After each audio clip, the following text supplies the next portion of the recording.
Boa tarde a todos, sejam bem-vindos aí à nossa palestra de encerramento do Seminário de Inclusão e da Sexta-feira Inclusiva, com o título Abordagem Construcionista Contextualizada e Significativa, Formação, Extensão e Pesquisa em uma Perspectiva Inclusiva.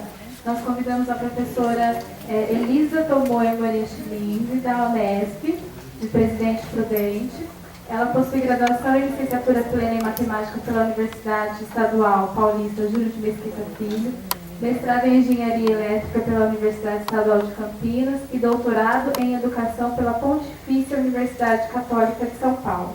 É livre docente em formação de professores para uma escola digital e inclusiva pela Unesp. Atualmente é professora adjunta da Unesp e coordenadora acadêmica do programa Rede São Paulo de Formação Docente. Queria agradecer a disponibilidade, e passar a palavra agora para a senhora. Obrigada, boa tarde. Gostaria de agradecer a todos por estarem aqui, principalmente a Aline, que foi me orientando na graduação e depois ao Voos, e hoje está fazendo doutorado já na USP. E parabenizar todos vocês por esse evento, que eu acho que deve ser um marco. Poucas universidades investem nisso, então eu dou os parabéns para a Universidade de Itajubá. Tá? Eu vou falar de uma abordagem que eu construí no meu período de doutorado. E aí essa abordagem ela foi crescendo e ela se consolidou agora, como uma abordagem que visa a inclusão das pessoas com deficiência. Tá? Mas antes eu vou falar de um pequeno histórico, por que eu fui trabalhar com as pessoas com deficiência. Todo mundo me pergunta, você tem alguém na família? Não tem nada disso. O que aconteceu é que eu participava de projeto de informática na educação, e aí eu comecei a ver a tecnologia como uma saída para as pessoas com deficiência. Aí eu tive também uma experiência na rede pública, onde eu sentia que a forma que eu trabalhava com os meus alunos não era uma forma interessante. A gente fala de fórmula de Bhaskara, mas pouco sabe. Quem aprendeu fórmula de Bhaskara aqui? Para que vocês usam fórmula de Bhaskara? Para ensinar meu filho. Tá. Poucas pessoas sabem, Então, assim, eu lembro que a minha filha, quando ela era pequenininha, ela falava assim, mãe, hoje nós vamos pelos catetos ou pelas hipotenusa? Então, ela estava usando a fórmula de Bhaskara. Então, eu achava que a forma que a gente estava ensinando as crianças na escola estava errada, Então, começou por isso. E aí, eu, enquanto docente, uma pessoa com deficiência me procurou. Ela era uma pessoa totalmente independente, só que ela não conseguia aprender matemática na escola. O cognitivo preservado, muito inteligente, super autônomo, e não conseguia. Então, eu comecei a observar, a pensar, o que é que nós temos que mudar enquanto escola, enquanto universidade, para conseguir incluir essas pessoas, para que as pessoas, não só as pessoas com deficiência, mas para que todos tenham um ensino de qualidade. Então, eu fui fazer o meu trabalho de campo, eu falei assim, é fácil, eu vou lá, faço a minha pesquisa na CD, e se eu conseguir com as crianças com deficiência, eu consegui com todo mundo, Essa é a ideia que a gente tem a princípio das pessoas com deficiência, aquelas coitadinhas e tal. E aí, qual foi a minha surpresa? Que eles tinham um desejo de superação que era muito diferente das nossas crianças que estão hoje na escola e não querem saber de aprender. Então, unir isso, conviver com eles, faz a gente mudar também. Não são eles só que aprendem, mas nós também aprendemos muito. Eu, enquanto uma japonesa, dá para perceber, enquanto japonesa, eu ficava pensando assim, eu não conseguia dizer eu te amo, eu te adoro, e eles me ensinaram a fazer isso. E eu ensinava eles a aprender os conceitos disciplinares. Então foi uma troca muito grande. E nas salas que eu trabalhei com os alunos da segunda, terceira e quarta série na época, que hoje é terceiro, quarto e quinto ano, né? Tinha crianças, assim, em torno de 15 crianças, 15 pessoas, não posso chamar de crianças, que muitos já eram adolescentes, que estavam na sala com os mais diversos tipos de deficiência. Deficiência auditiva, deficiência intelectual, a maioria tinha deficiência física e muitos tinham deficiência múltipla. E aí eu falei assim, bom, então eu vou mudar a forma de trabalhar com eles, né? Eu não acho que deve ser desse jeito. E aí, os resultados alcançados foram uma evolução imensa na escrita, né? E eles descobriram a relação dos conceitos, o que eles estavam aprendendo com o que eles usavam na vida cotidiana deles. E eu não ficava falando, eu inverti, eu não ficava falando da fórmula de Bhaskara. Eu vivenciava o processo e formalizava, ó, isso daqui é fórmula de Bhaskara, isso daqui é sequência de Fibonacci. Então, assim, eu transformava a linguagem cotidiana na linguagem científica que a escola precisa fazer. Mas não falar do conceito para falar. Tem uma charge do Paulo Freire, que ele pega uma colher e enfia assim na boca com um monte de conceito para a criança e fala assim, come que vai ser bom para você no futuro. Né? Então nós mudamos isso.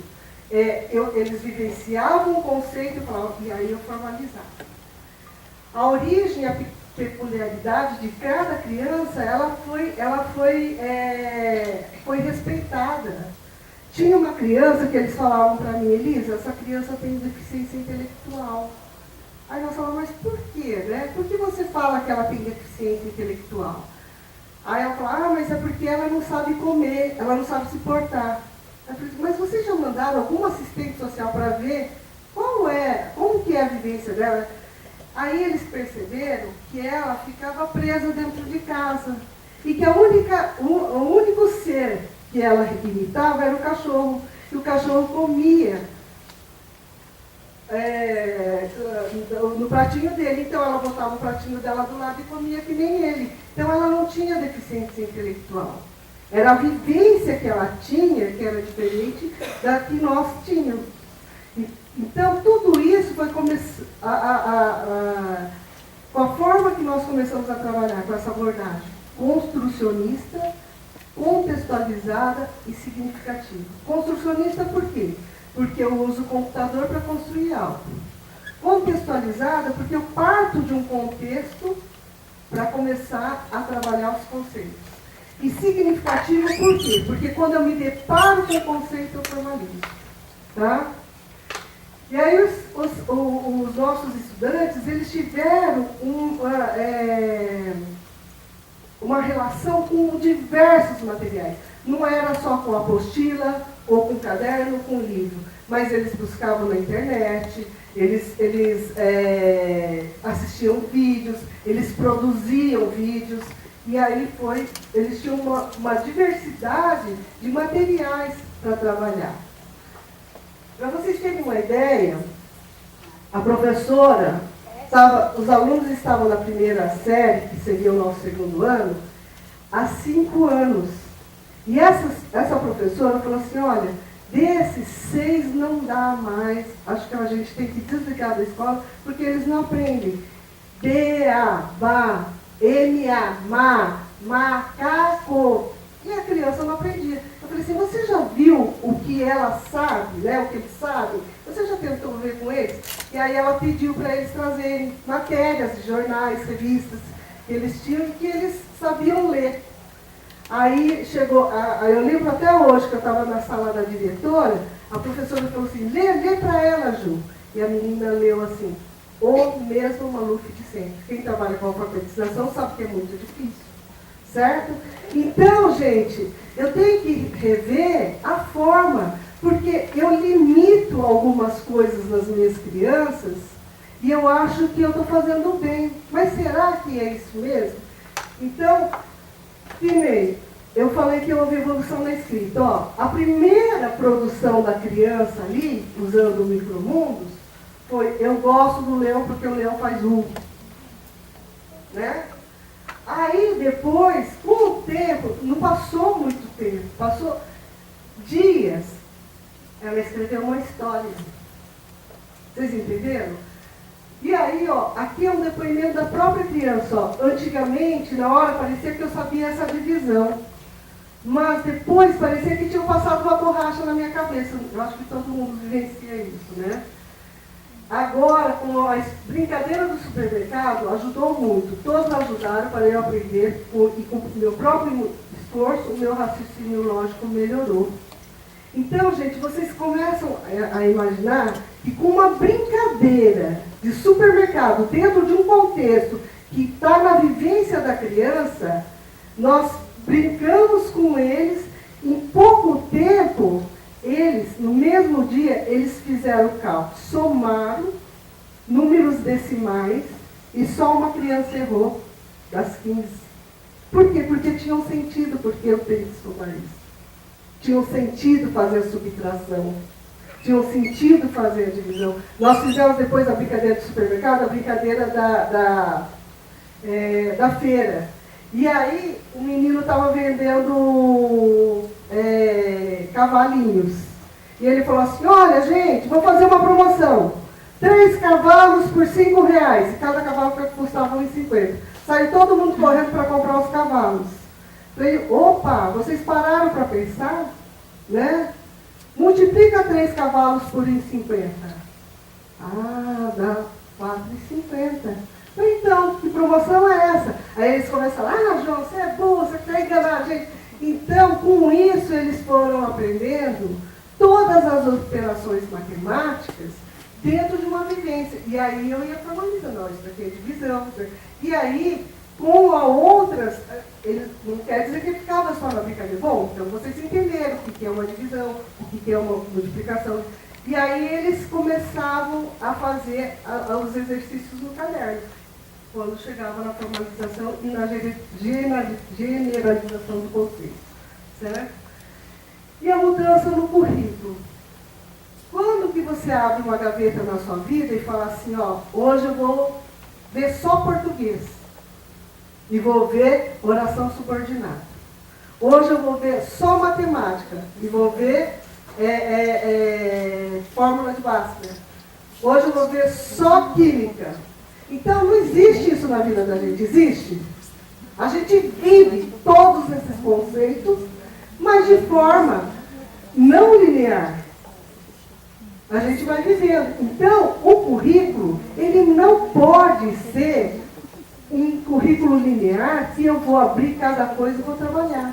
O currículo ele tem que ser um balizador. E em cima disso, quem é a professora aqui da rede? Por favor. Você dá aula há quantos anos? 24. O quê? O ensino fundamental. Você sabe exatamente o que você tem que trabalhar com ele, né? Depois de 24 anos, se você falar que não sabe, eu acho que aí você, posso dizer que você tem que... E você? Quem é mais que falou aqui? Vamos lá. 6 anos. Aonde?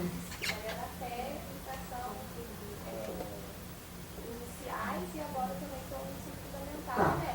E você sabe exatamente o que você tem que trabalhar com eles, não sabe? Ou você ainda tem dificuldade para saber? Todos os conceitos, né? Os conceitos, eles estão ali. Os conteúdos que você tem que trabalhar estão ali. Só que não quer dizer que eu tenho que seguir aquela sequência linear. Eu posso fazer uma brincadeira e, a partir dessa brincadeira, formalizar e falar, ó, trabalhei com isso, aquilo, falta trabalhar com isso. Aí, jogar outros tipos de atividade. Eu lembro que um dos projetos que eles queriam era eu dentro do contexto social.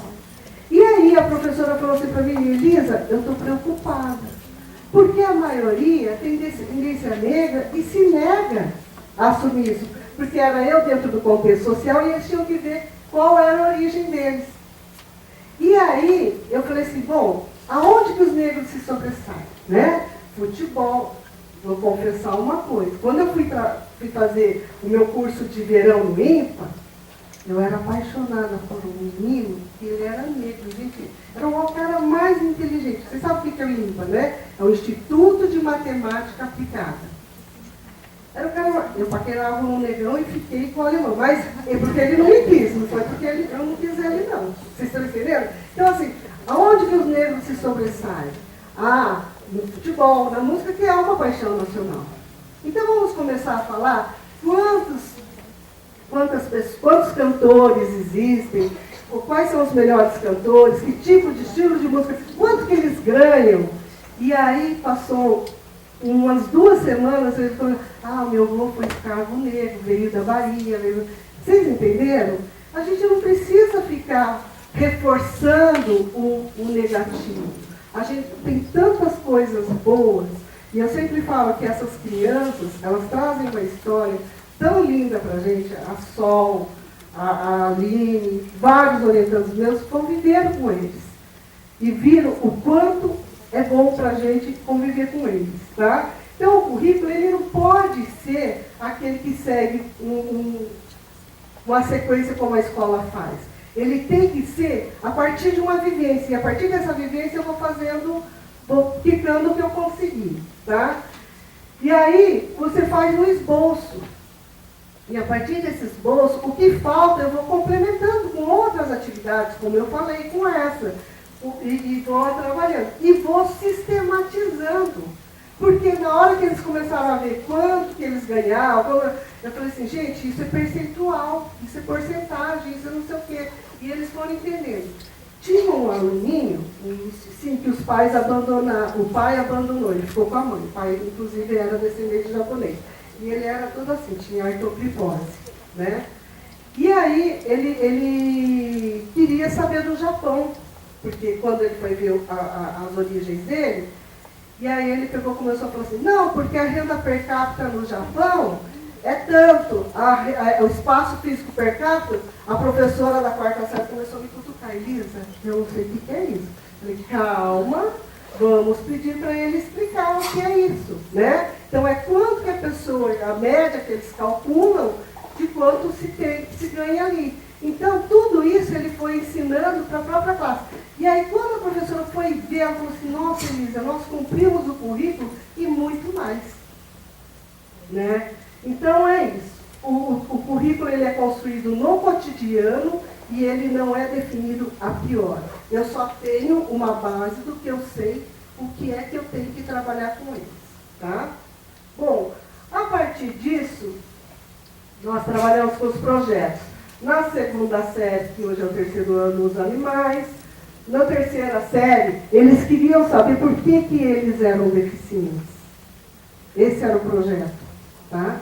Então, era o deficiente, e na 4ª série, eu no contexto social, porque tinha uma menina, que ela era negra, e que ela tinha deficiências múltiplas. E ela falou que ela queria se entender dentro do contexto, porque ela sofria preconceito 3 vezes, por ser mulher, negra e uma pessoa com deficiência.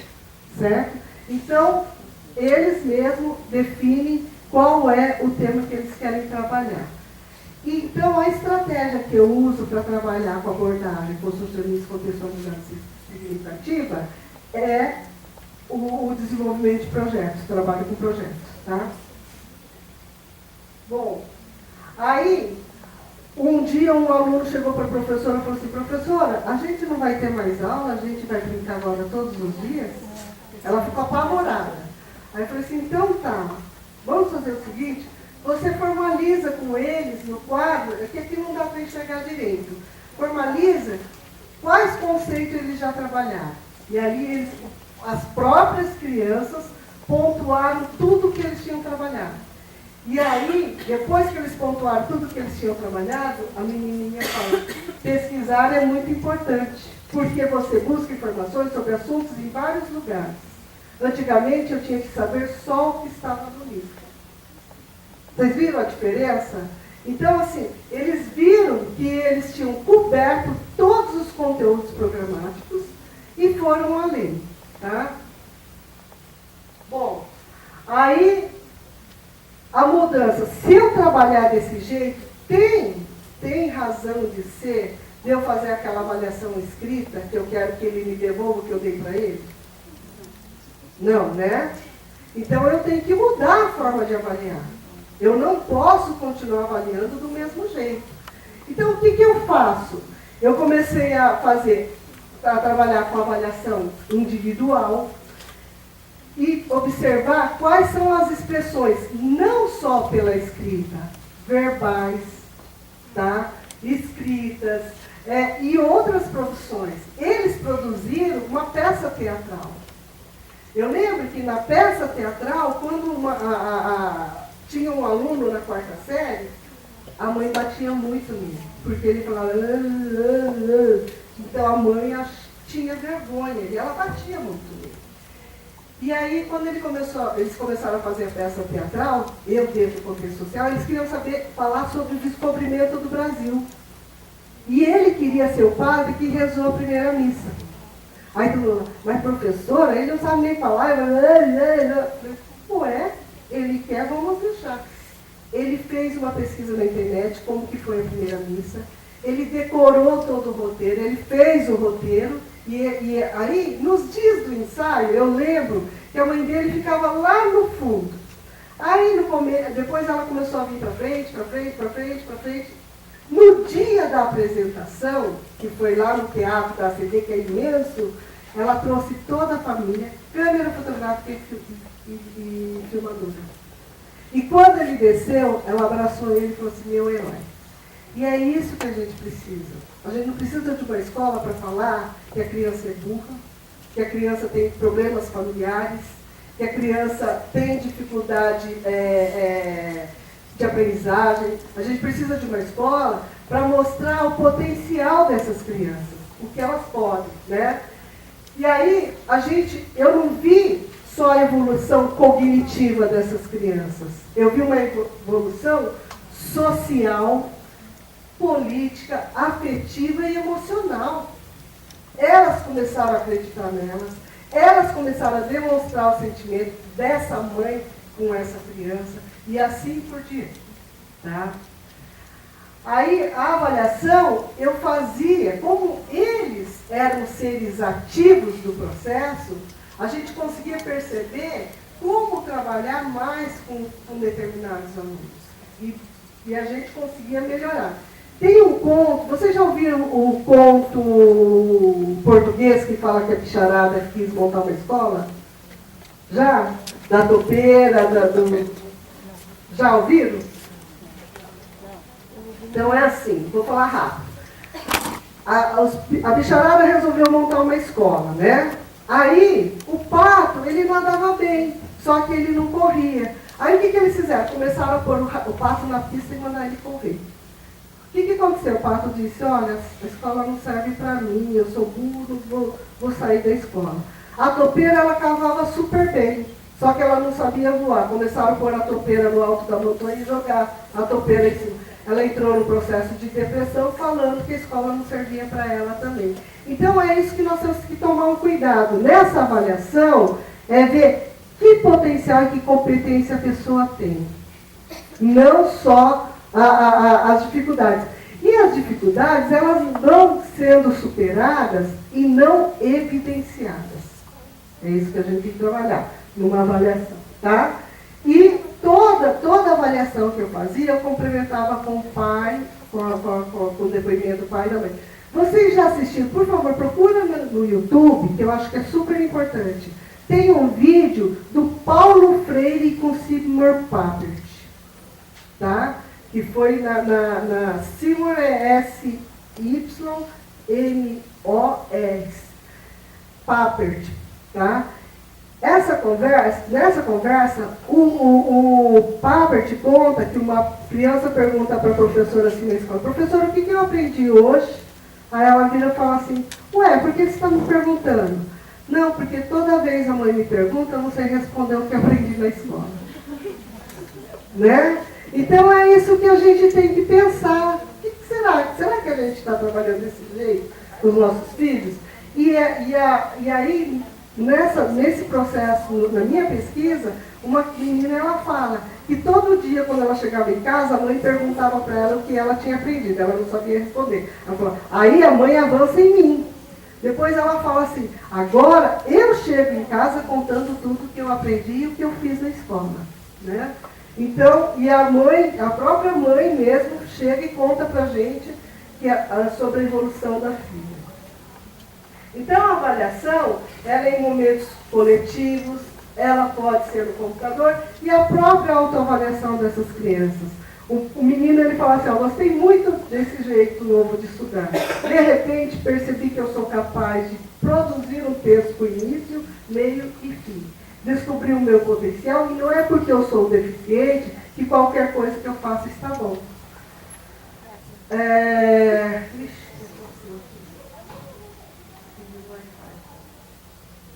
Eu posso fazer coisas com qualidade. E aí, quando eu fui no próximo ano no Teleton, esse menino passou super bem. E aí ele foi para a escola pública. E aí o que aconteceu? Ele foi reprovado e deixou a escola. Tá? Então, é muito triste tudo isso, porque essa é a nossa realidade, né? E o uso da tecnologia, gente, a gente erra muito quando a gente quer usar a tecnologia, porque a gente usa a tecnologia como um fim, não como um meio. A tecnologia, ela tem que ser para eu pesquisar, para eu fazer um cartaz, para eu fazer um texto, mas ela não é o fim, eu não tenho que aprender a tecnologia, eu tenho que usá-la. Tem muita gente que não deixa, né, principalmente no meu estado, eles proíbem as crianças de usar o WhatsApp, gente. Eles proíbem a criança usar, o celular. Eu tenho uma disciplina que está saindo agora no jornal, que nós fizemos na minha disciplina da pós. Os meus orientandos, eles criaram um aplicativo para as crianças construírem aplicativos para ensinar determinados assuntos, certo? E se eu pegar isso para uma criança, criar um aplicativo para ensinar, por exemplo, vou pegar um tema lá de biologia, quais são os gases, né? Ou quais são as épocas do ano. Então, qualquer coisa, criança, para ela criar esse aplicativo, para ensinar as pessoas sobre determinado assunto, ela vai ter que pesquisar, ela vai ter que escrever, ela vai ter que pôr figuras. Então, tudo isso é uma produção, tá? Então, a gente tem que rever, tá? Então, a tecnologia é para a criança produzir. E ela pode também resolver problemas. Eu usava uma linguagem de programação, eu sou professora de programação, tá? E aí, quando a pessoa tem que ensinar o computador a raciocinar, o que ela faz? Ela tem que raciocinar, minimamente. Ela tem que pensar logicamente. Ela tem que fazer uma estrutura. Então, isso é muito bom, porque desenvolve raciocínio lógico. Né? E buscar as informações, trocar as informações. Isso é muito importante. Agora, é muito complicado, porque a Elisa, eles vão querer brincar, eles não vão querer trabalhar. Gente, eu tenho certeza. Eu já fui para Belo Horizonte, já fui para várias escolas. Se você propõe um desafio, um trabalho para as crianças, elas constroem para você. Agora, mas você acha que eu entendo celular? Eu tenho 2 celulares aí, olha, iPhone, não sei o quê, né? Eu não sei usar. Quando eu preciso, eu chamo a Sol, chamo o Eric, chamo a Fabi, chamo todo mundo. Porque os nossos alunos sabem usar a tecnologia. E por que uma sala de aula não pode ser um momento de troca? Eu trabalho com saber, porque eu sou especialista na área, e o meu aluno desenvolve material com a tecnologia. Tá? Então é isso. E aí, usar a tecnologia para as crianças, ela possibilita com que as crianças sintam o seu potencial, a sua capacidade. Né? Vamos ver assim, eu trabalho com uma pessoa que não enxerga. Eu tenho um leitor de tela e um sintetizador de voz. Ele vai ter acesso ao mesmo material que todos os outros. Eu tenho um celular que o meu aluno pode construir um aplicativo para ensinar determinada coisa. Todos os amiguinhos deles vão usar e vão achar aquilo o máximo. Ou um aluno, ou um grupo de alunos, e é assim que eu faço. E se eu erro, no papel, se eu erro, o que acontece? Eu já briguei, quase saindo do estado, estou mentindo, eu sou muito fina, não bato em ninguém, né? Mas teve uma professora que, porque a minha filha errou, ela arrancou a folha do caderno da minha filha. E eu fui lá perguntar para ela, mas por que você arrancou a folha do caderno da minha filha? Ah, porque estava errado e ela estava feio. Eu falei assim, gente, mas o erro faz parte da aprendizagem. É com o erro que a gente pode olhar e ver, né? Mas para a criança com deficiência, quando vai fazer no papel, é muito mais penoso. E quando ela faz no computador, não fica a marca da deficiência dela, né? E permitiu uma avaliação do professor sobre a capacidade intelectual da criança. Por quê? Porque se ela tem acesso ao conhecimento, à informação, e ela transforma aquilo em conhecimento e eu consigo avaliar, você está entendendo? Então, eu estou dando uma oportunidade igualitária para todos, né? A pessoa que não enxerga, ela tem que saber braille. Se ela não sabe braille, ela pode usar esse aplicativo, o leitor de tela e o sintetizador de voz para ter acesso. E aí ela pode me dizer o que ela compreendeu daquilo, né? Então, isso a gente pode também nos permitir ver do que a criança é capaz. Então, aqui eu só trouxe para vocês ilustrarem, ó. Essa menininha, ela foi uma das meninas da minha pesquisa. A mãozinha dela era desse jeito. Então, quando ela produzia no papel, se eu falasse que ela tinha 12 anos e que ela produziu isso, o que vocês iam dizer para mim? É uma pessoa com deficiência, certo? Se eu falasse que ela... isso daqui foi produzido por... Isso daqui, o tigre lá, tal. Foi produzido por uma criança de 12 anos, vocês não iam me dizer que ela era uma pessoa com deficiência. Então é isso que eu falo, que a tecnologia, ela não deixa as marcas do erro. Apesar de que eu acho que o erro não seja algo. E que ela potencializa. Porque com as mãozinhas dela, era isso que ela conseguia fazer. Com a tecnologia, é isso. Esse outro desenho aqui do tigre embaixo, que é o aluno tal, ele tinha distrofia muscular. Quando eu conheci ele desenhava só no cantinho da tela. Por quê? O mundo dele era aquele. O mundo dele era preso. E as professoras falaram, Elisa, mas ele pega só o cantinho. Eu falei assim, sim, mas leva ele para o mundo. Né? Para um mundo maior, que ele tem uma tela toda para fazer.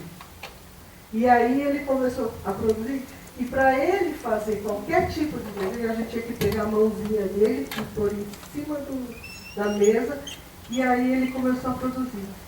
Pela primeira vez na vida nós começamos a ver ele sorrir. Por quê? Porque ele começou a ter orgulho do que ele estava fazendo. Mesmo com todos os dedos e a mão atrofiada, ele conseguia produzir. Tá? Então, por isso que eu falo que a tecnologia potencializa. E o aluno, ele não continua sendo aquele ser pacífico, porque a gente não fala, eu quero um aluno inteligente, um aluno ativo, um aluno... Mas o que eu faço? Eu vou para uma sala de aula e faço isso que eu estou fazendo com vocês. Fico profetizando conhecimento. Todos os dias ele fica pelo menos 4 horas sentadinho, ouvindo alguém falar, né? Então, ele pode se tornar um ser ativo. Agora, no almoço, nós estávamos conversando, não estou dizendo que elas são melhores que vocês, né? Mas elas foram minhas orientandas. E todos os orientadores que recebem elas dizem, você não tem mais um? Essa daqui já me ameaçou de dar um soco na cara do orientador que roubou ela de lá. Por quê?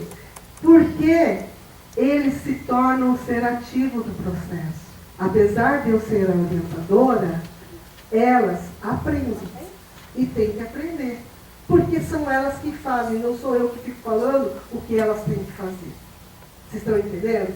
Então, É dessa forma. E não pensa que é só elas, não. Hoje eu tenho um aluno que já é reitor, né? Tenho vários alunos que já passaram no concurso. Estava falando, tinha 2 alunas gêmeas. Posso contar? Vou te expor um pouquinho, tá? Tinha 2 alunas gêmeas que uma professora falou para mim assim, ó, não quero mais orientar essas meninas. Elas são muito burras. Ponto. Elas estavam no primeiro ano de faculdade e eu estava retornando meu doutorado. Aí eu peguei as 2. Uma hoje é professora da Universidade Estadual da Bahia. Tá? Ganhou vários prêmios. Ganhou bolsa da Ford Foundation, que não é fácil ganhar. A Aline, aqui é a Paloma, tá? Então, a Paloma, nós trabalhávamos com umas professoras, né? Não só eu. E tinha um grupo. Ela falou assim, eu acho melhor a gente instituir todo esse grupo. Não foi isso? Não estou mentindo? Não estou mentindo sozinho, né? Esse grupo só tem gente burra. Já pensou se eu acreditasse que a Paloma era burra? Né? O que era? Ela foi a vida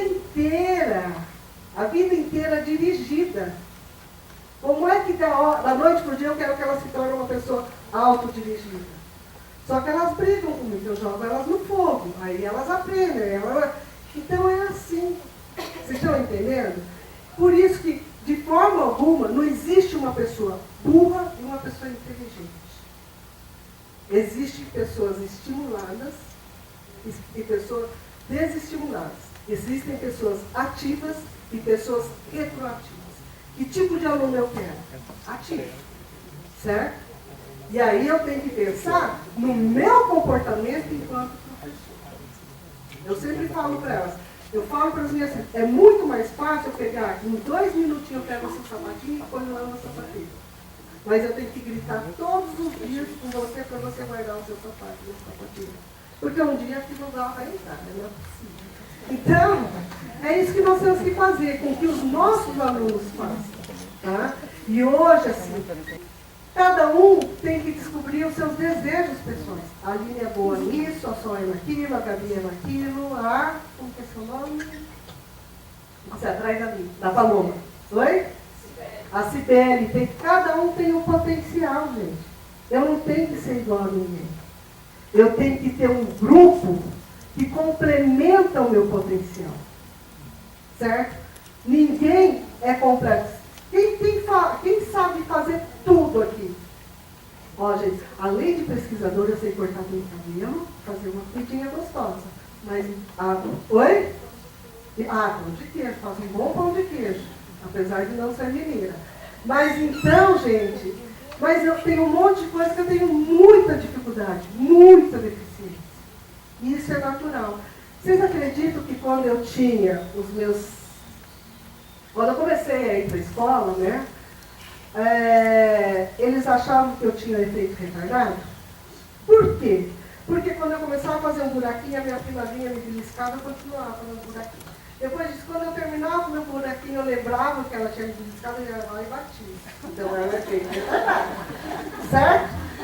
Aí todo mundo achava, não, ela tem, coitadinha, se desse para misturar com essa prima que é inteligente, que escreve, fala outras línguas fluentemente, nem em português eu falo muito bem, coitadinha, ela poderia ser uma boa aluna, né? Então eu tinha... e eu acreditei nisso a vida inteira. E sabe aonde que eu ia para ouvir que eu era boa?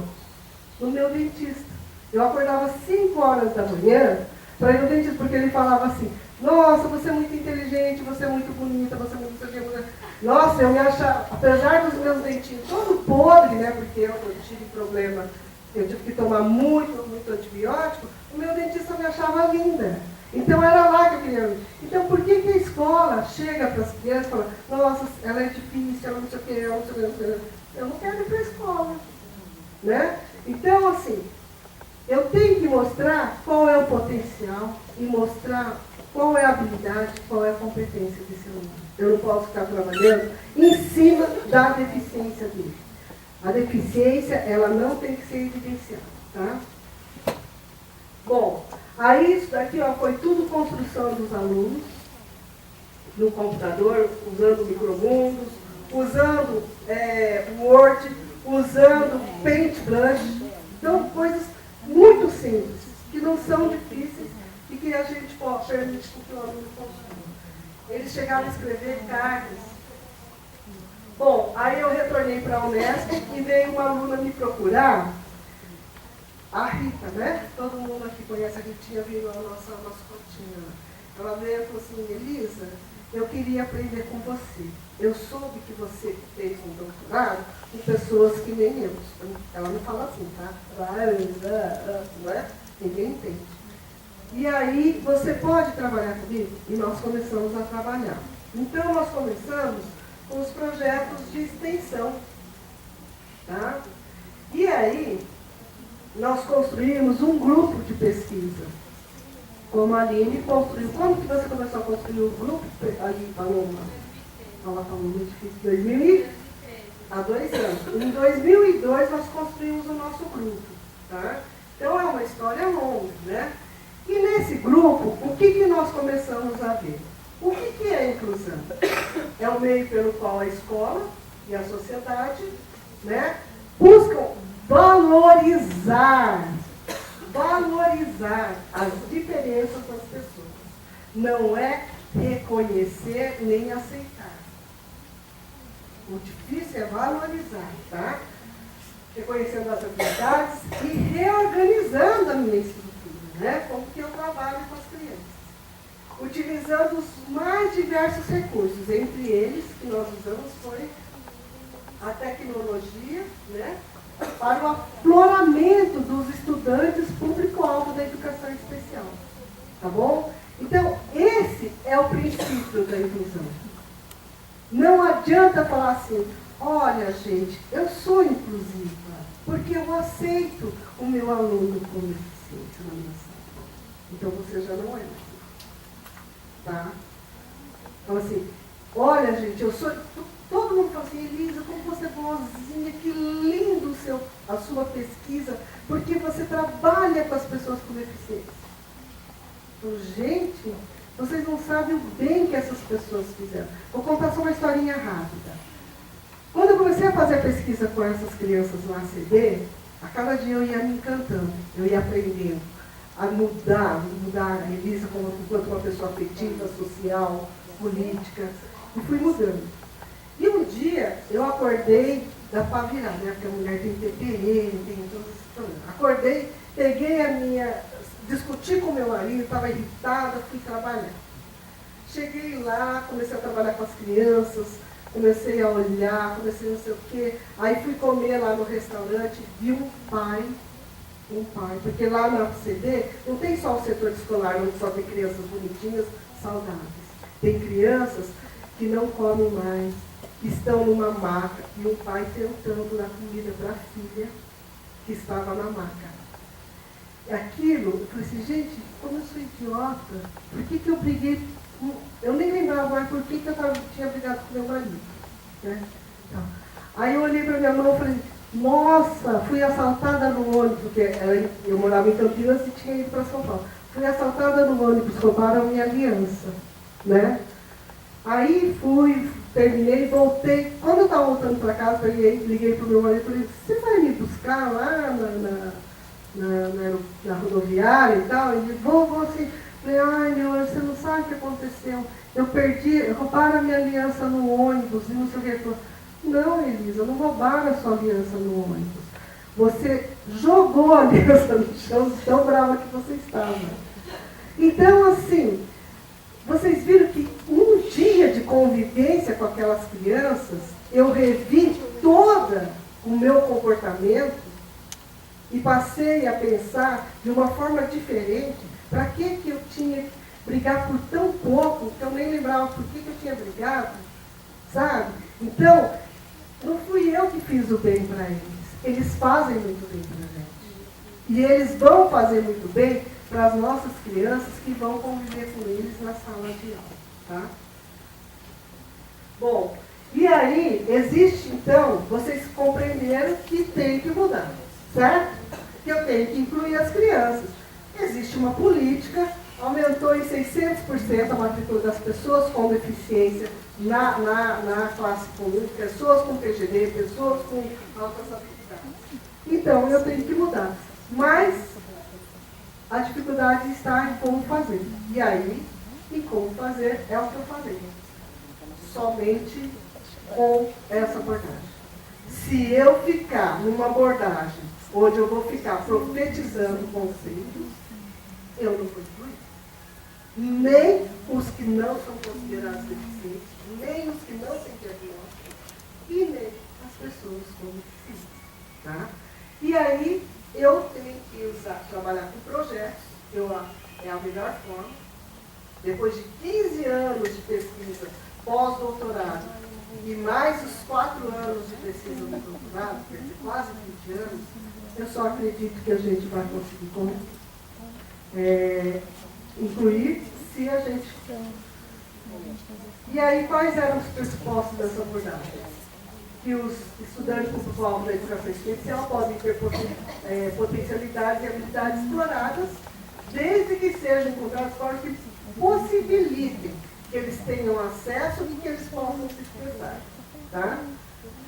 As tecnologias, elas devem ser usadas para construir, para as crianças construírem o conhecimento. Tá? E tem que ter uma base segura para refletir, para pensar, para o professor mediar o processo e ajudar a construir. Tá? Você tem que dar acesso a muitos recursos. Não adianta ficar só com uma apostila, com um livro, com um caderninho. Na minha escola, na escola das diferenças, eu não começo com uma apostila. Eu começo com um projeto e as minhas crianças constroem a apostila. Tá? E aí, a aprendizagem... Vamos pensar assim, ó. Quando você... Camila, né? Oi? Geisiane, quando você acordou, o que você pensou hoje de manhã? Você não planejou o que ia fazer hoje? Não é assim a sua vida? Faz um... Então, por que eu não posso trabalhar desse jeito com meus alunos? Planejar o que nós vamos fazer na aula. Né? Então, aí eu trabalho de forma que todos... Que as crianças se envolvam, que elas acham, que elas façam, tá? E aí, só que para isso, gente, eu tenho que ter uma postura interdisciplinar. O que é uma postura interdisciplinar? Como que você chama aqui? Beatriz, o que você considera? O que é interdisciplinar?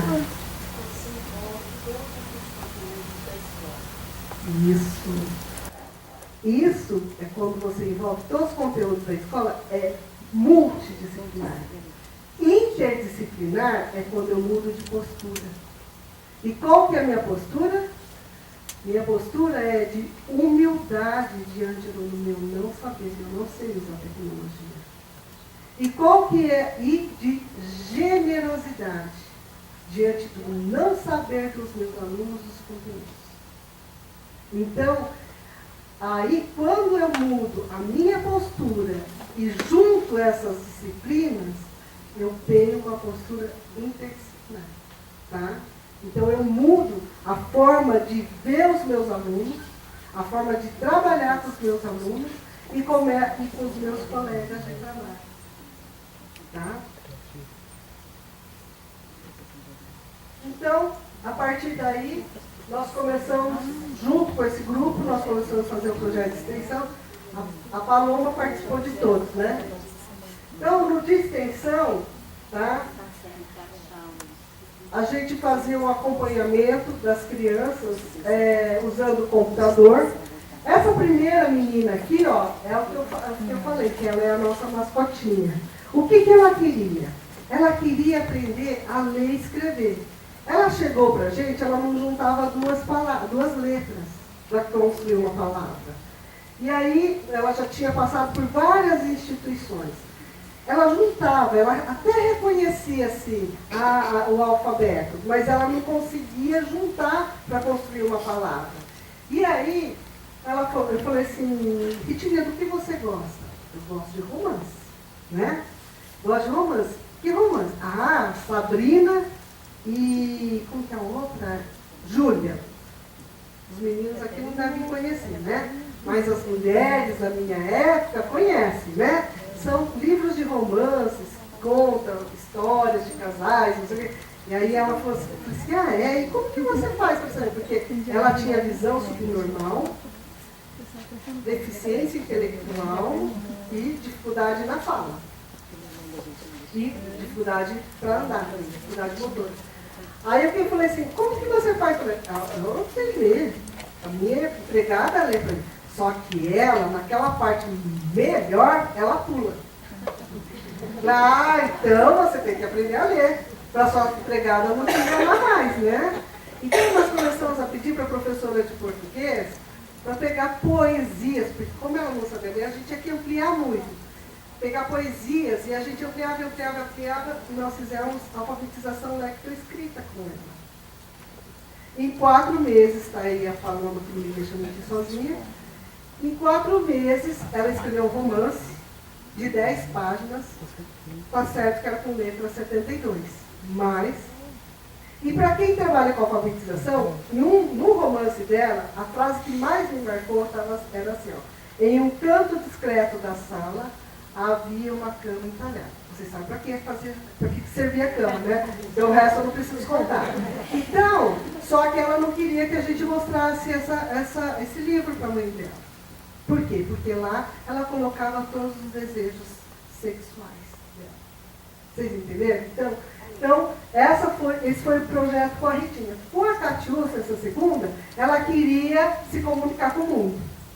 Aí ela me pediu um celular. Todo mundo, não sei se vocês chegaram a tirar um sarro na minha cara. Todo mundo tirou um sarro na minha cara, inclusive os meus orientandos, meus sobrinhos, meus filhos.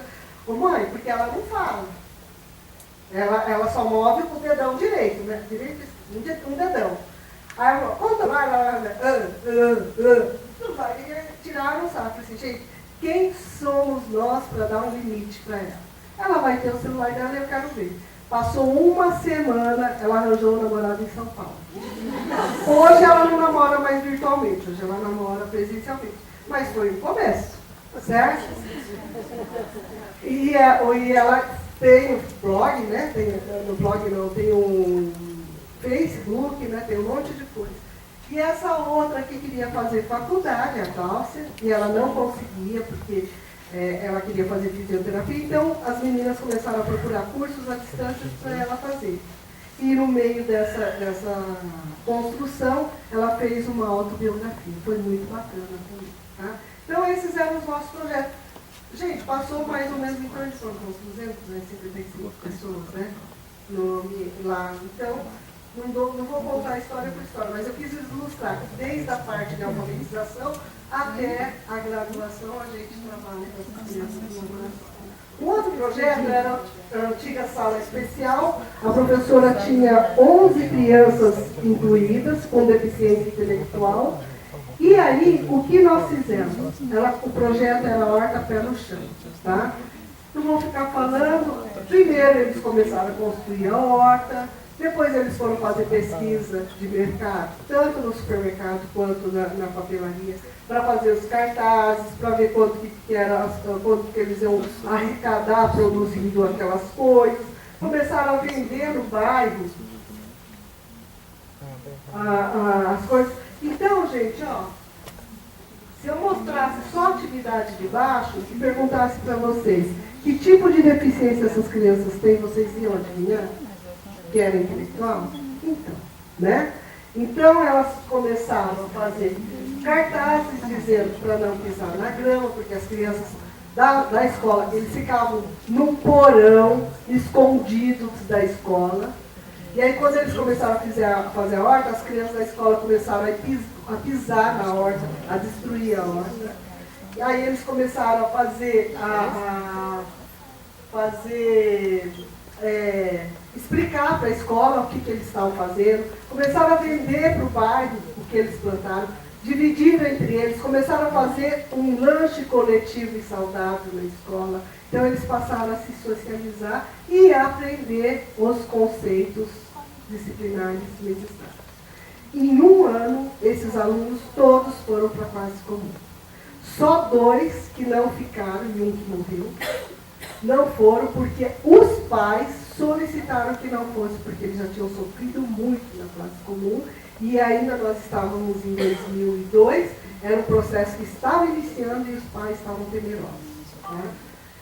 E não satisfeito, eles construíram um site falando sobre o que eles plantaram, o que eles faziam, contando a história deles. Tá? Nós temos um projeto que se chama Núcleo de Ensino, não sei se aqui tem, aqui em Itajubá, na Universidade Federal não tem, né?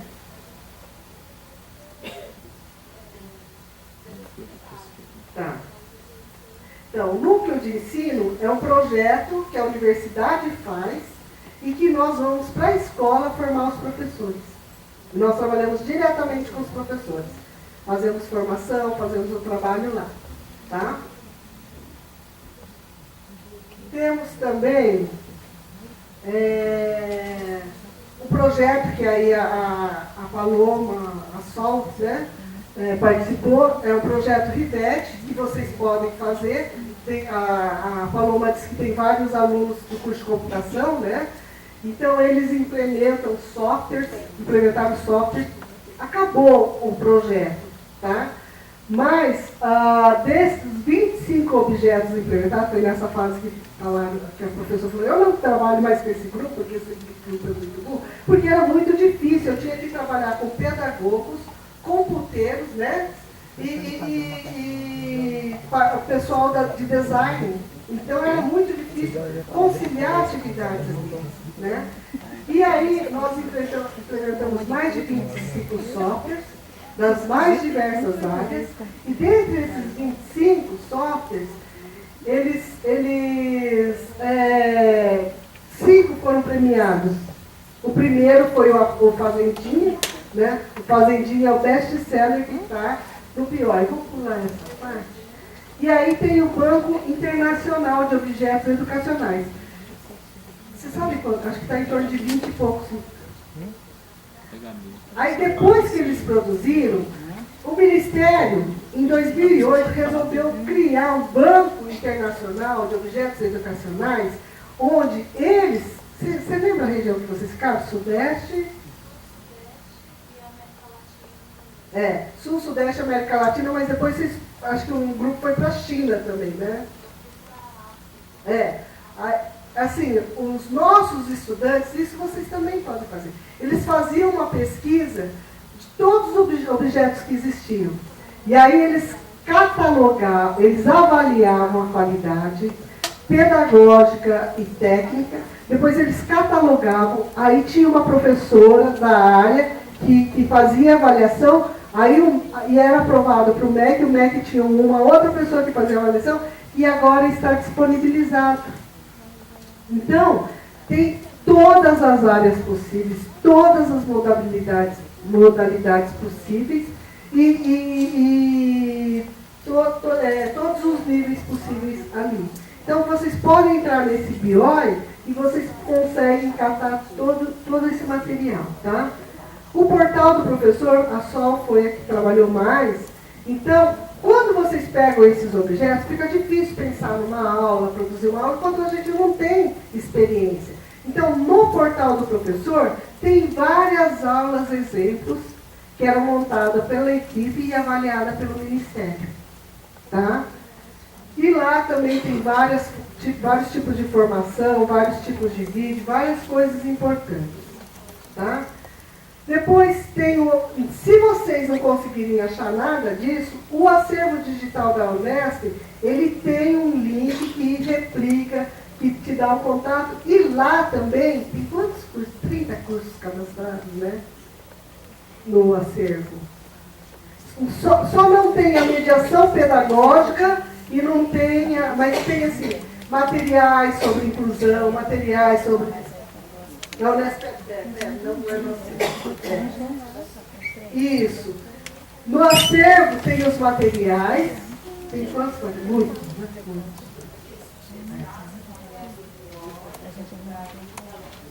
Isso.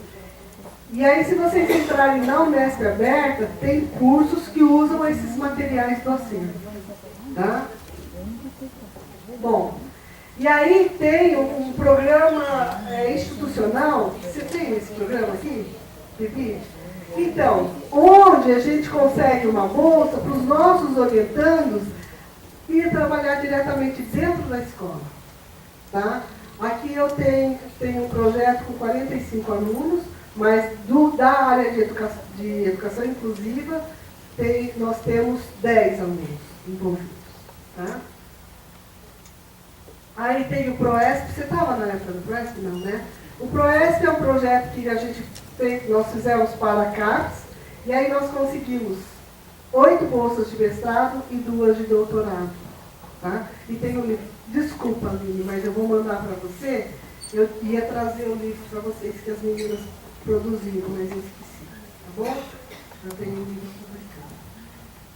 E aí, então, com toda essa experiência que nós construímos na extensão, né, na pesquisa, na docência, nós começamos a pensar em extrapolar para formar as pessoas. E é isso que eu questionei a Aline hoje.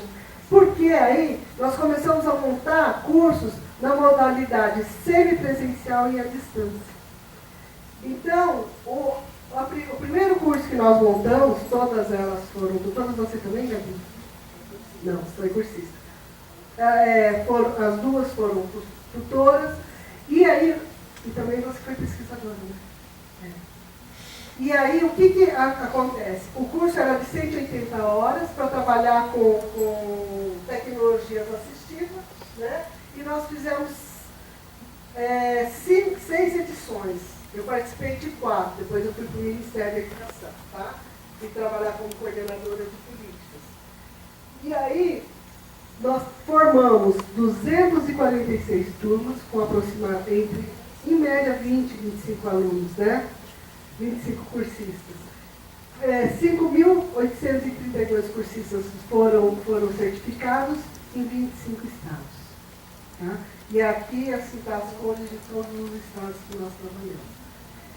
E é muito legal. Toda vez que eu vou dar uma palestra, não sei se aqui teve alguém que fez esse curso de tecnologia assistiva.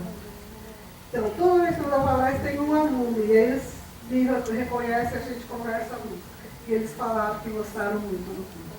Bom, depois nós fizemos o curso do eixo articulador, porque o que eu falo? O que acontece? As disciplinas são de inclusão. Eu não acho certo isso. Tá? Não deve-se ter uma disciplina de inclusão. Você tem que ter as disciplinas de didática, as disciplinas de didática de alfabetização, didática de matemática, certo? E a disciplina de inclusão, ela tem que ser um eixo articulador para você mudar a sua prática. Tá?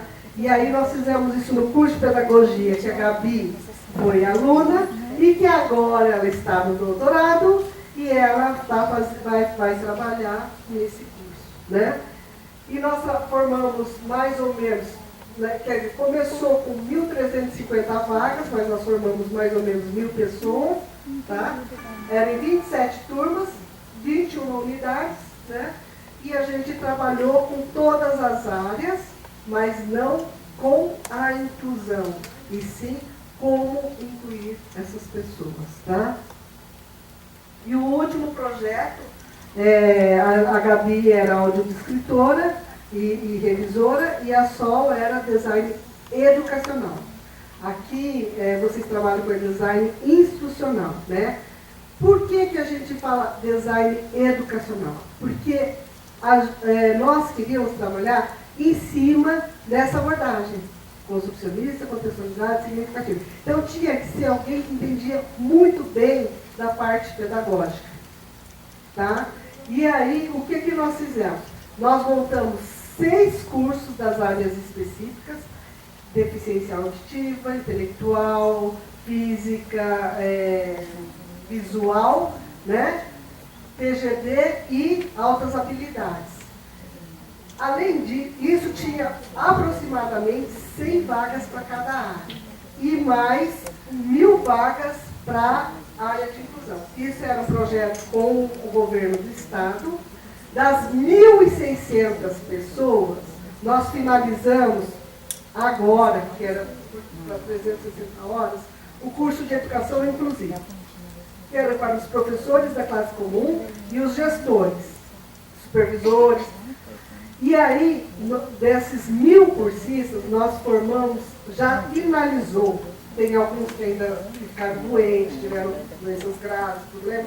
Então, nós já formamos, já entregamos, já certificamos, quer dizer, vamos certificar aproximadamente 900 cursistas. Então, o índice de evasão, porque teve reprova também, né? Foi 870.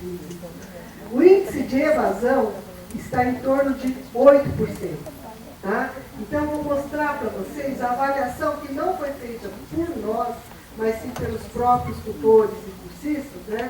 Então, assim, ó, o número de matriculados e os percentuais, né? Eu vou passar direto.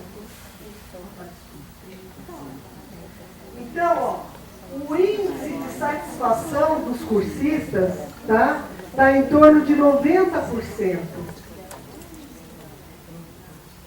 E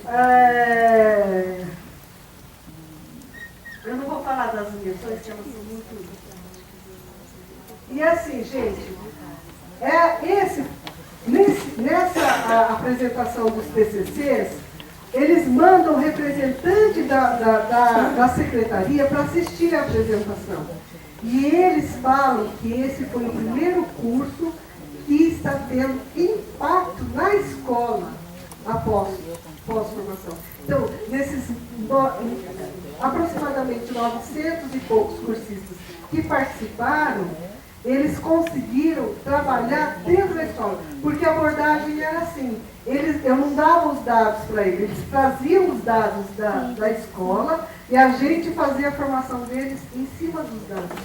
E aí, no final, eles fizeram o trabalho acadêmico, eu não chamo de trabalho de conclusão do curso, o trabalho acadêmico em cima desses dados que eles tiraram, tá? Bom, então, os projetos já, com esses projetos todos que eu mostrei, desde extensão até essa formação, nós temos em torno de 18 pesquisas de mestrado que já foram orientadas e uma de doutorado que finalizaram. Veja, o nosso programa ele é muito novo, ele começou em 2020. E agora, nós temos, eu Elisa, né, fora o grupo, que tem outros professores. Eu tenho mais 2 de mestrados em andamento e 6 de doutorado, né? Tivemos vários prêmios, tá? Um em segundo lugar na categoria universidades. Aquela professora da sala especial ganhou com metodologia diferenciada, né? Os objetos de aprendizagem foram premiados como os melhores do Brasil. E uma doação do banco, onde a Paloma trabalhou por muito tempo, que nós temos um centro de promoção para a inclusão digital, educacional e social, onde vem pessoas do Brasil inteiro, né? Outro dia elas receberam alguém de São Luís do Maranhão, vão lá para conhecer, para ver como que eles podem trabalhar com as pessoas e como que nós podemos fazer parcerias, tá? Então, o centro está de portas abertas para vocês, tá? E aí, essas conquistas da inserção das pessoas com deficiência no mundo do trabalho, na classe comum, né? Formação de professores, vocês viram, mais de 5.000 hoje, com esses outros, vai dar em torno de 6.000 professores formados, né? E a apresentação dos trabalhos e a inclusão das pessoas na classe comum, tá? As considerações é que eu não vou dizer que não existem dificuldades. Existem muitas dificuldades. Mas as dificuldades, elas são superadas pela própria abordagem. Tá? Por quê? Porque a gente consegue realizar os sonhos dos nossos estudantes e dos nossos filhos. Tá? E dos professores e dos gestores. E a gente vê isso como uma oportunidade, essa abordagem. Que ela deve ser considerada, né, por gestores e professores comprometidos. Eu nunca chego numa escola e falo, ó, vocês vão fazer assim. Mas vocês querem mudar? Vai dar trabalho. Pelo menos nos primeiros 3 meses, os professores se sentem sem chão. E depois, né, aí eles conseguem visualizar uma metodologia ativa e um ensino de qualidade para todos, né, e uma cultura inclusiva. Os avanços, eles não são muitos. Vocês viram que foram 20 anos quase de trabalho, né? Não são muitos. Mas a gente aprende a valorizar tudo que tem de bom. Que nem eu falo para ó, curte a vida, né? Ela é uma pessoa muito dedicada, muito preocupada, então curte a vida, né? E os educadores passaram a valorizar as diversas experiências, a ver as coisas boas, não só as coisas pesadas, tá? Tanto nas escolas públicas, quanto nas particulares, em todos os lugares que nós vamos, tá? E essa mensagem é uma história que nós construímos, todos os meus discentes, né? Que representa o que nós fizemos ao longo desses anos.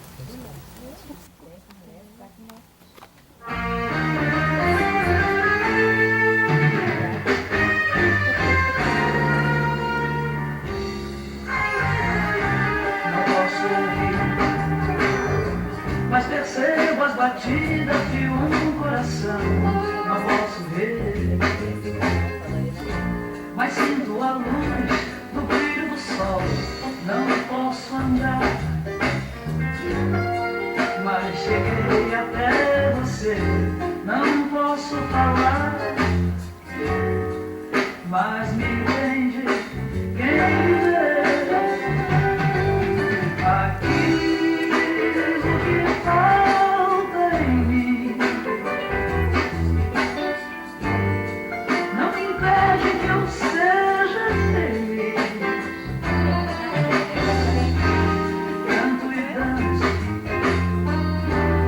pinto e bordo, assim porque Deus quis.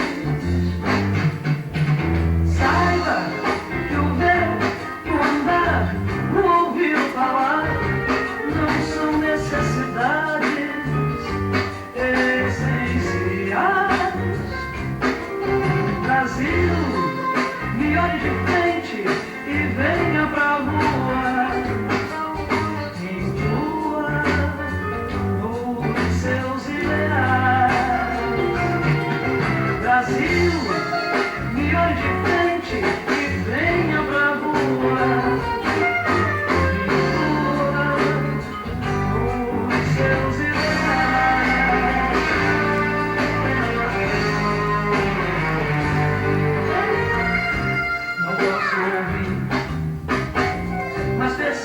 Batidas de um coração, não posso ver, mas sinto a luz do brilho do sol. Não posso andar, mas cheguei até você. Não posso falar, mas me entende quem me vê.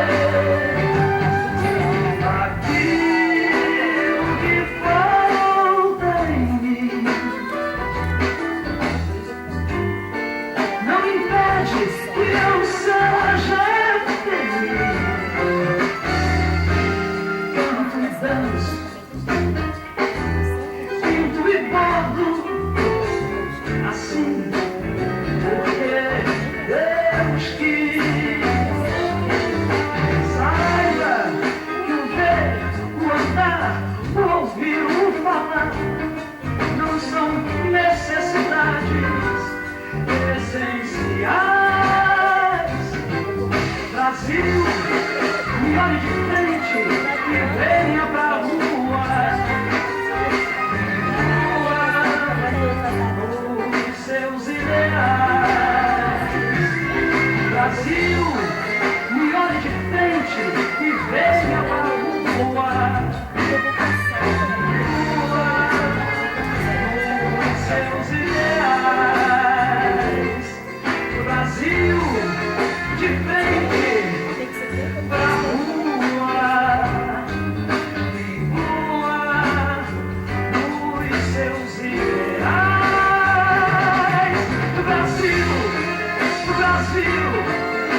Bom, gente, eu sou suspeita em falar, né? Porque é minha orientadora, então para mim é uma grande honra recebê-la aqui no nosso seminário de inclusão, né? Com uma palestra que vem contribuir ainda mais para todas as discussões que nós tivemos aí nesses 2 dias.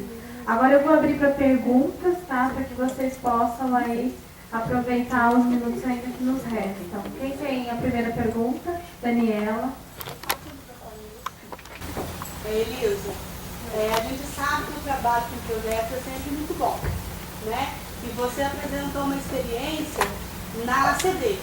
Gostaria que você desse uma dica para os professores no trabalho de projetos dentro do ensino regular, já que a gente tem que seguir um currículo e um sistema que cobra de uma certa forma diferente daquilo que é proposto aqui nessa sala.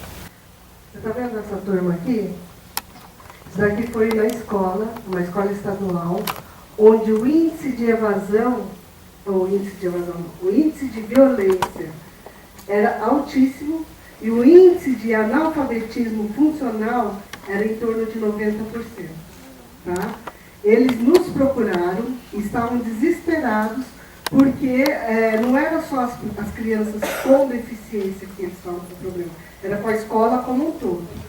Aí eu falei assim, olha, é isso que eu falei, nos primeiros 3 meses você fica sem chão, porque trabalhar com projetos não é assim, ó, tudo pela paz, tudo pelo amor, o dia dos pais, o dia das mães, não é nada disso. Projeto é você pensar num problema, que no caso deles, eles pensaram que o problema deles era fome e violência. Tá? Então vamos começar a pensar na violência. Vocês sabem o que é violência?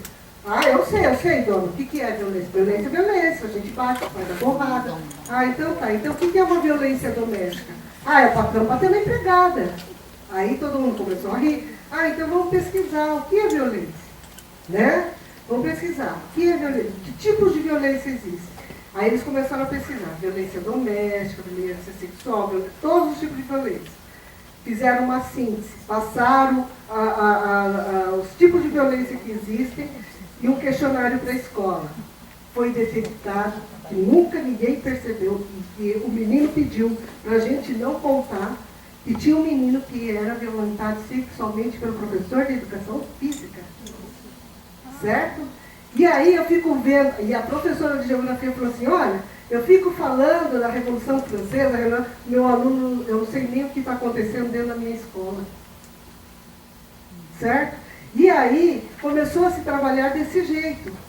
Esses alunos eram os piores da escola. Eram os professores que estavam pedindo uma tábua de salvação para que a gente socorresse. Tinha crianças, sim, incluídas, mas não diagnosticadas, mas elas tinham deficiência intelectual, por conta da violência que elas viviam. E aí eles começaram a aprender quais são os tipos de violência que existem no bairro deles, na escola deles, na vida deles, no Brasil, no mundo, geografia. Qual é o índice de violência que existe nesses lugares? Matemática. E foi se cumprindo todos os conteúdos disciplinares. Passado um ano, tinha aluno que se chamava Daniel, escrevia Fael, porque não sabia nem escrever o nome, que estava na 7ª série. Passado um ano, esses alunos, quando ia fazer a prova do SARESP, vocês têm prova aqui, avaliação externa do Estado? A prova do SARESP, esses alunos que estavam na sala de aceleração e tinham o pior índice, todos os anos o professor tinha que ler o enunciado, o aluno respondia e ele preenchia. Nesse ano que nós fizemos esse trabalho, teve a prova do SARESP. O índice desses alunos foram melhor do que o índice dos alunos da 7ª A, da 5ª A, da 6ª A, os que estavam na sala de aceleração. Então, eu não estou falando, a pesquisa começou-se na ACD. Eu trabalhei até na faculdade com os alunos do curso de Engenharia Cartográfica, os alunos do curso de Engenharia Ambiental, dentro dessa abordagem. Eu faço a formação dos professores na escola, presencialmente e à distância, dentro dessa abordagem. e é a abordagem que me deu retorno. Vocês estão entendendo? Então, assim, eu entendo o que você está falando. Ah, Elisa, você ficou presa. Não é que ali nasceu a abordagem, mas aí, e aí depois eles fizeram lá o projeto Fórum. Porque a professora de matemática batia na tecla que eles passavam fome. Por isso que, quer dizer, eles tinham até uma violência, né, nutricional na vida deles. Mas aí vamos fazer passou lá o violência, vamos pensar no projeto Fome. Aí eles começaram a pesquisar o que eu como durante o dia. Aí eles começaram a pôr numa planilha Excel. Nossa, o que tem em termos nutritivo, nutritivo em termos calóricos. Então eles viram o quanto aquilo ali fazia mal para a saúde deles. Você está entendendo? Então, todos os conteúdos disciplinares foram trabalhados, tá? E aí, esse projeto, que foi da minha aluna do mestrado, que hoje ela terminou o doutorado, ganhou um prêmio em Leiria, em Portugal, como um bom projeto, que foi publicado num livro internacional. Tá? Então, foi dentro de uma escola regular, de uma sala comum. Tá? Mais alguma pergunta? Obrigada pela pergunta, que eu acho que foi ótimo.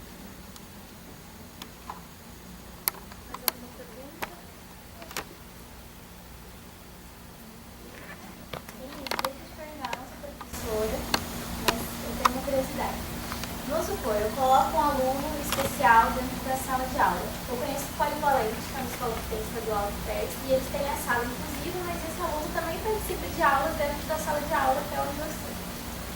Esse aluno, quando ele está na sala inclusiva, eu entendo que ele tem uma aceleração do processo. Mas vamos supor que não tivesse essa sala, que é o que acontece na maior parte das escolas estaduais do Brasil e municipais muito mais. Ele, quando ele entra dentro da sala de aula, como que o professor vai abordar ele individualmente e a sala? Porque é muito difícil para o professor. Eu sei que não é uma questão fácil, que der uma explicação de horas até mesmo. Ela chama Daniela, né? Você? Priscila. Priscila. Oi, Priscila. Você faz que curso? Eu sou advogada. Advogado? Então, vamos lá. Ó. No começo, Priscila, eu sempre falo assim, ó, se eu continuar professando conceito, não vai ter aluno que vai de inclusão, ou aluno que a gente até fala, que é muito errado falar aluno de inclusão. Eu não vou conseguir incluir esse aluno. Você está entendendo? Porque como é que eu vou querer que todos sigam o mesmo ritmo? Eu vou ter aluno que não fala, vou ter aluno com PGD, vou ter aluno que não escuta, vou ter aluno que não enxerga, né? Aí você fala assim, mas aí ele vai aprender? Você está entendendo? Dentro da abordagem. E eu tenho elas como exemplo, porque elas foram formadas nessa abordagem. Elas construíram, você está entendendo?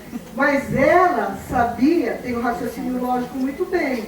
Ela tem ela escreve bem, ela faz tudo. Quem é que faz tudo muito bem? E aponta alguém que você conhece e fala, faz tudo muito bem. Não existe. Então, eu tenho que, se eu trabalhar com projetos dentro dessa abordagem, eu não preciso de uma sala de aceleração ou uma sala de inclusão. Eu tenho uma sala de atendimento educacional especializado que, vamos supor, se eu fosse japonesa do Japão, tá? A Elisa veio para o Brasil, eu só sei falar o quê? Japonês. O que eu tinha que fazer, Priscila? Aprender o português. Ir para um lugar aprender japonês, português, japonês. Certo? Só que isso não é o professor da sala que tem que me ensinar, é? Não. Aí eu posso entrar no projeto, trabalhar com os alunos, tentar uma comunicação mínima e vou aprendendo. E fora, na sala de inclusão, que você chamou, na sala de atendimento educacional especializado, o que eu faço? Eu aprendo a transferir de português para inglês, de português para japonês, japonês para português. Você está entendendo? Então, assim, ó, nessa abordagem, na semana passada, eu estava contando para elas, eu fui chamada no instituto que tem o curso de medicina, odontologia, farmácia e química. Porque os alunos que eles estão formando não estão dando conta para atuar no mundo do trabalho. Por quê? Porque eles vão lá e professam conceitos sobre endodontia, professam conceitos sobre problemas do coração, não sei o que, não sei o que, não sei o que. Mas, e o aluno, ele não tem que aprender a fazer? É o que eu falei, gente, você dirige? Não, a Paloma também não, tá? Dirigir, a gente aprende dirigindo. Você está entendendo? Conceitos, eu posso ter a informação, mas eu só vou aprender a usá-los usando. Certo? Então eu tenho que mudar essa abordagem. É fácil, é isso que eu falei. Não é fácil. É muito difícil. Mas eu tenho que começar. Você é meu professor. Quem aqui dá aula? Vamos lá, outra vez. Vocês acham que os alunos de vocês estão bem em aprender, vão ser assim, o ser ativo do processo, não sei o quê? Certo? Claro que não, né? Então, é isso que a gente tem que parar para pensar. Eu sou uma professora. E para professar, informação é diferente de construção de conhecimento. Paulo Betti, aqui tem um professor que chama Mauro Betti, eu estou brigando com ele para nos falar. O Paulo Betti, ele fala assim, transmitir conhecimento, existe isso? Você transmite o quê? Informação. Você constrói conhecimento. E constrói conhecimento usando a informação. Certo? Meu nome é Iranilde, professor, não sou professora, sou aluna do curso de letras. O que fazer? A gente sabe que é histórico, cultural, esses rótulos que nós criamos que a deficiência é um problema. É tanto que a gente para mais na deficiência. Durante essas palestras que eu estou assistindo aqui, eu percebi muito que os palestrantes estavam focando mais que a gente tem que ir na potencialidade do aluno e não na deficiência como é colocado aí, isso a gente sabe que é cultural. Então, o que fazer para quebrar esses paradigmas, esses rótulos e começar a criar dentro da universidade, das escolas, essa consciência que nós temos que realmente ir no ponto-chave, que é ir na potencialidade do aluno e não paralisar aquela deficiência.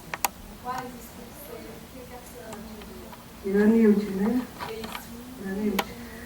Olha, eu vou te falar uma coisa. É difícil. Não é fácil. Se eu falar para você, ó, você vai conseguir fazer.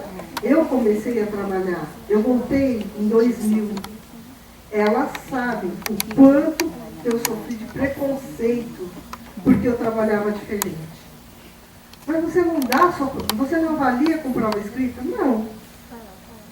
Você não avalia com o aluno fazendo a provinha lá? Não, mas você tem que avaliar. Aí eu comecei a avaliar com os meus alunos consultando o material. Quem é que memoriza hoje as coisas? Gente, a informação... mas as informações são equivocadas, mas eu sou o mediador para mostrar para ele quais são as informações equivocadas. Aí, qual é o resultado? O resultado são elas, os meus próprios discípulos. Certo? Os meus alunos, no primeiro ano, aluno de curso de computação, hein? No primeiro ano que eu voltei, os meus alunos falaram, Elisa, a gente não sabe programar, não. Isso foi em 19 de setembro de 2000. Eu voltei para a Unesp. E aí eles falaram assim, professor, a gente não sabe programar, não. O professor que dava aula de programação, ele era vice-diretor, então ele não tinha tempo de vir dar aula para a gente. Então a gente decorava os programas, fazia a prova e passava. Eu falei, gente, o que é isso? né? Falei, bom, já que funcionou lá na CD, vai funcionar com eles, com os alunos aqui do curso. E aí eu comecei a trabalhar com projetos. Para minha desgraça, em novembro, eles só queriam trabalhar com computação gráfica. Eu falei, gente, mas eu não sei nem eu trabalhar com... Tive que chamar outras pessoas. Então o resultado estava nos meus alunos. E aí, não adianta eu querer falar para você, ó, esse pudim é bom, faz e prova que é bom, você está entendendo? E você chegar lá para a sua escola ou para a sua universidade e falar assim, ó, gente, a Elisa disse que esse pudim é bom e vai ser bom, vamos fazer e vamos provar que vai ser bom. Não. Quem é que quer construir comigo esse pudim para a gente provar e ver o que é bom, se dá certo? Aí você vai pegar uma sala que vai querer, um professor, um grupo, não sei, com quem vai, vocês vão trabalhar desse jeito, só que não é fácil. Não é fácil. A Aline vai me bater, a Paloma vai me bater, mas você vai precisar de um apoio. Pode ser da Paloma, de alguém. Eu não estou aqui em Minas para fazer isso. Mas você vai precisar de um apoio, porque trabalhar com essa abordagem é mudar todo um paradigma. Hoje se chama de aula invertida. E eu fui formada, eu fui dirigida a vida inteira. Como é que eu vou me transformar numa pessoa autodirigida? Não é fácil, tá bom? Mas você tem que começar com você, pelo menos. É que nem eu falei assim, ó, se vocês viram, tinha uma menina muito linda, a Flaviana. Ela hoje está lá na Bahia, disseminando isso. Então, assim, foi uma sementinha que a Elisa pôs numa escola, na CD, com essas 1.600 professores. E o que são 1.600 para 260 mil professores que tem no estado de São Paulo? Você está entendendo? Mas dessas 1.600, a Sol e a Gabi foram banca dos trabalhos acadêmicos, elas viram que elas estão fazendo na escola, formando os outros professores. Estou mentindo? Se você falar que eu estou mentindo, a gente conversa lá em casa, né? Mas assim, elas mostraram o que elas estão fazendo com as professoras lá dentro da escola delas. Vocês querem falar alguma coisa? Mas você não acha, então, que dentro dessa proposta inclusiva, não está na hora de fazer uma reformulação no currículo para atender as crianças, né, com necessidades educacionais e também as outras crianças? Mas Daniel, né? É que eu tenho Daniela, né? Então, Daniela, ó, veja, o que você tem que trabalhar? Você sabe o que você tem que trabalhar. Agora, que projeto que você pode propor para a sua classe para começar a cumprir com esse currículo? Agora, o que você tem que convencer é a doida da sua gestora, se ela estiver aqui não me basta, para ela deixar você fazer pelo menos com uma turma. É um trabalho de formiguinha. Né? De formiguinha. Você está entendendo? Até porque a própria escola, o regimento da escola, coloca uma posição diferente dessa dos professores, né? Essa avaliação que você apresentou é fantástica, mas dentro do ensino regular, infelizmente, ela não acontece. Não acontece, porque se você continuar, se a gente continuar dando aula, né? Pergunta para elas, eu gostaria que vocês falassem. Dos orientadores lá, da Unesp, quantos orientadores tem dentro lá da Unesp de Presidente Prudente? Vamos supor 40. Quantos trabalham do jeito que eu trabalho? E eu apanho todos os dias, de verdade. Apanho todos os dias, porque os professores do meu departamento me acham... Você sabe por que eu estou no departamento de educação? Ou de estatística? Porque o de educação não me quis lá. Eu não entendo de educação, gente. É por isso. Então, assim, é muito difícil. Agora, eu vou deixar aquilo que eu acredito, porque um sistema me cobra? Não posso. Você está entendendo? Eu tenho que vir aqui, olhar nos olhos da Aline e falar assim, ó, Senhor, obrigada, porque ela está aqui, porque eu acreditei. Você está entendendo? É isso. Quando eu vejo, se vocês virem, ó, estou arrepiada. Tem um japonesinho ali, não tem? No meu filho? Ele está na UTI, está nas últimas. Pode ser que ele morra nessa semana. Como vários eu perdi já. Você está entendendo? Mas eu agradeço todos os dias, porque ele foi feliz enquanto ele esteve com a gente. Estou mentindo? Ele pega, ele queria ver uma mulher de olhos azuis pelada. Não era isso? Eu quero uma mulher de olhos azuis, quero ver uma mulher de olhos azuis pelada. Aí a estagiária falou, Elisa, pelo amor de Deus, o que eu faço? Filha, deixa ele ver. Bota ele num paparazzo da vida, que aí não é uma coisa tão assim gritante, deixa ele ver. Aí ela pegou com muita luta, porque ela era pedagoga, né? Foi lá e deixou. Aí ele foi lá, olhou, falou, eu posso assistir um vídeo do Jasper agora?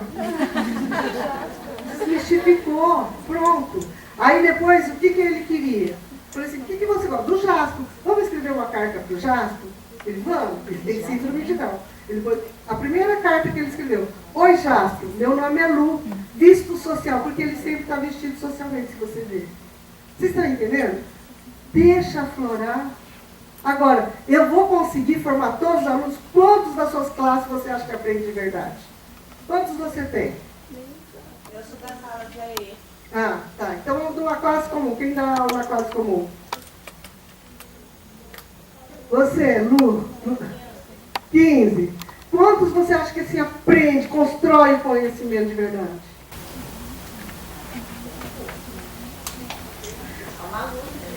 Então. Eu tenho deficiência, né? Eu tenho síndrome de Down no saco, Então, tenta não fazer. Se você fosse de lá, eu ia fazer elas irem lá te ajudar, tá? Isso, é. E é isso que eu falo. Se você fizer essas pessoas, né, aprender a escrever, se comunicar, a contar dinheiro, a viver, já valeu, tá? Aprender a ser professora de uma universidade, a ser um profissional, aprender a montar um plano de aula, fazer não sei o quê, pronto, já valeu. Eu não vou fazer todos aprender tudo. Tá? Então, assim, você entendeu o que eu quis dizer? É um trabalho de formiguinha e começa com quem acredita. Não adianta você querer falar para todo mundo que o pudim é bom e que vai dar certo. Tá?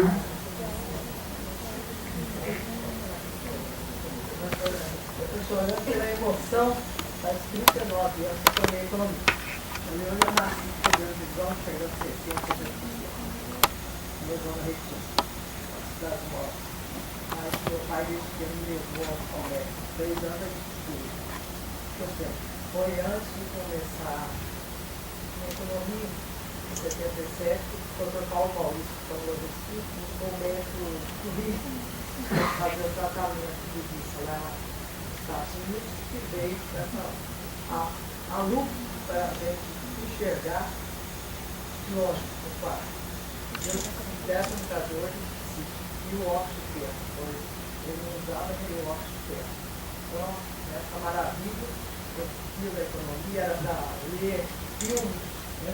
Filmes de cinema e tudo mais. Então, graças a Deus, tem até hoje, o chefe só voltou a fazer as notas, há 20 anos atrás, eu tinha 10% mais de São Paulo, até um pouco menos. Mas eu estou aqui, graças a Deus, feliz e alegre. Era minha mãe que estava no balcão, chegava por 8%, a minha tia. Então, a maravilha, o filho meu, eu sempre no Alcotal, a minha tia não vê, que estudado pela escola, sempre no Vale de São Paulo, ele estudou até segundo grau lá, estavam empregados em São Paulo, ele e o colega dele, lá em São Paulo, dando fora, porque agora já falei, né, graças a Deus, que eles podem apoiar, né, e outros, né. Como que você chama isso? Lia. Lia, você está aqui, você conseguiu, porque você tem uma família maravilhosa, que te apoiou. Agora todos vão ter acesso se nós, enquanto educadores, abraçarmos essa causa, sabe? Então, assim, eu fico muito feliz, eu conheço muita gente que sobreviveu apesar de tudo. E você viu, você falou, era lupa, isso é tecnologia. Tá? A tecnologia nos ajuda. E ela nos ajuda e ela tem que ser usada ao nosso favor, certo? Mas a barreira atitudinal é a mais pobre e a mais difícil de se vencer.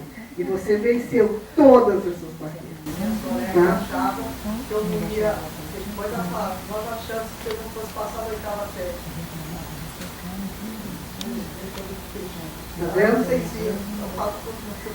E você é economista. Deve ser uma grande economista, porque eu sempre faço.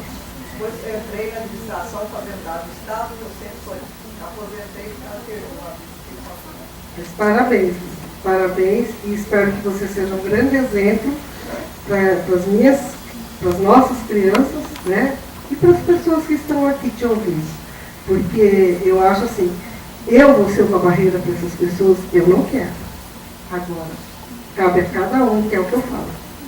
Brasil, você olha e pensa, né? Se você quer. Tá? 15 anos atrás, eu cheguei na mesma escola com meu filho, com 16 anos, quando eu cheguei na escola lá, ele falou que eu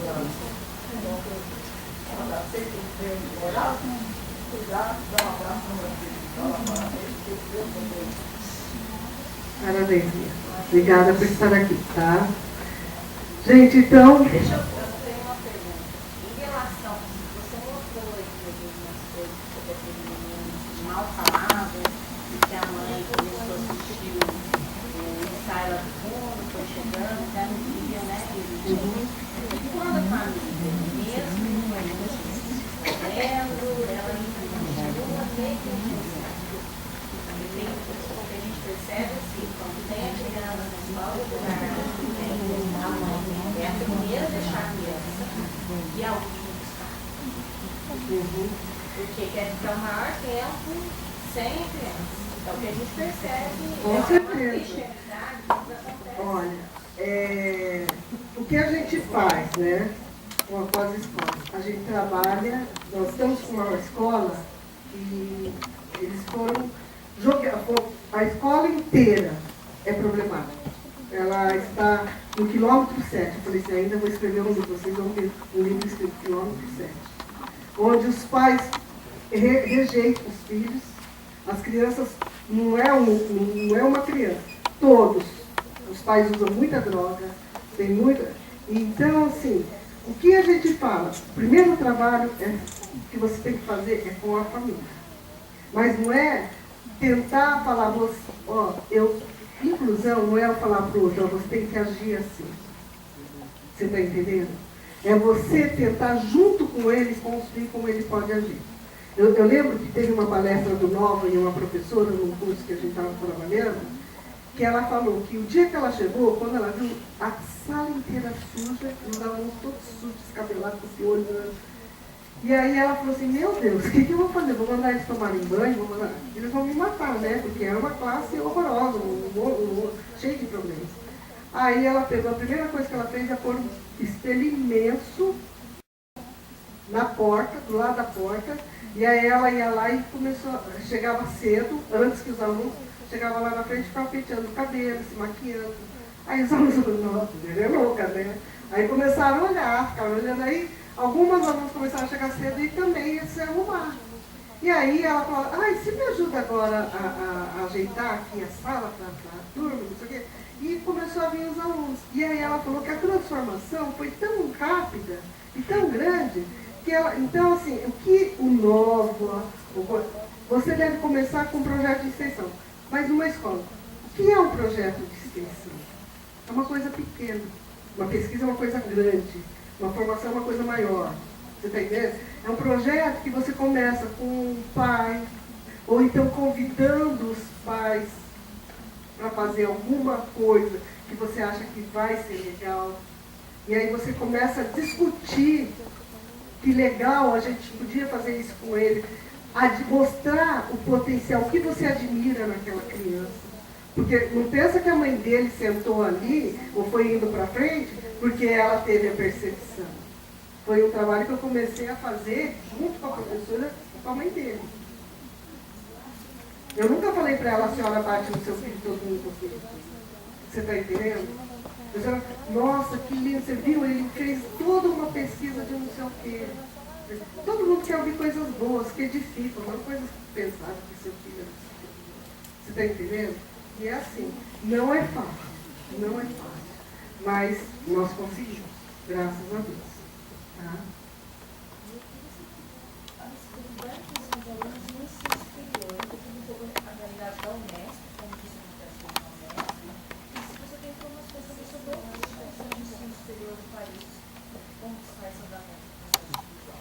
Ó, em 2011, aumentou-se a matrícula das crianças com deficiência no ensino regular.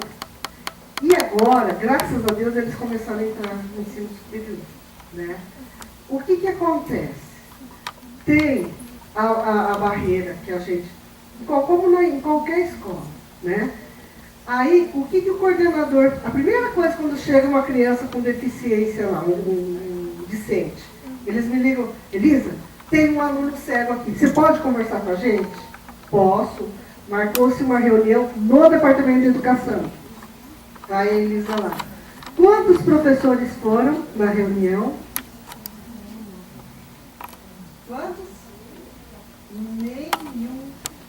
Nenhum. Você está entendendo? É muito difícil. E qual é essa barreira? Atitudinal. Você está entendendo? Então, é muito difícil. Eu não vou dizer para você que a Unesp, mas ela tem uma comissão que estuda. Que resultado que ela está tendo? Nenhum. Você não tem que estudar. Você tem que fazer o professor encontrar esse desafio. Você está entendendo? Teve um primeiro, Renan, que graças a Deus ele tinha paralisia cerebral. Ele passou, ele fez matemática. Não sei qual, aqui tem matemática? Qual é o índice de evasão e qual é o índice de dependência? Enorme. O Renan passou sem nenhuma DP. Você está entendendo? Só que ele tinha um desejo, era muito pobre, tinha um desejo de fazer faculdade. Passou. No primeiro dia que ele foi para aula, a coordenadora me ligou. Elisa, tem um aluno assim. Eu falei assim, você já conversou com ele? Como que ele pode fazer prova? Como que ele pode fazer... Não, mas ele fala. Eu falei, ele pode falar com dificuldade, mas fala. Eu falei assim, e se você mostrar que você está preocupada com a inclusão dele, ele vai te ajudar de todas as formas. Você está entendendo? Então, assim, vai começar... Que faculdade que você trabalha? Vai começar a entrar os alunos, os professores vão se desesperar, mas olha, pode acreditar que muitos vão falar, eu não tenho obrigação de ter essa pessoa aqui nessa universidade. Tá? É assim. Então, é uma luta, mas você vai olhar para você, como que é seu nome? Sibeli, você vai olhar para você e vai falar assim, olha, a minha parte, enquanto pessoa, enquanto professora, educadora, eu estou fazendo.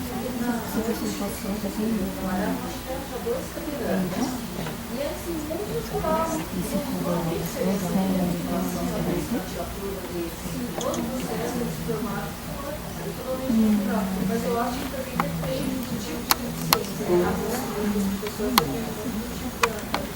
Com certeza. Cadê? Deficiência física é a menos problemática. Você está entendendo? A questão da estrutura física. Exatamente. Porque aí não tem o problema que me mostra que eu não estou trabalhando bem. Tá bom? Obrigada, viu?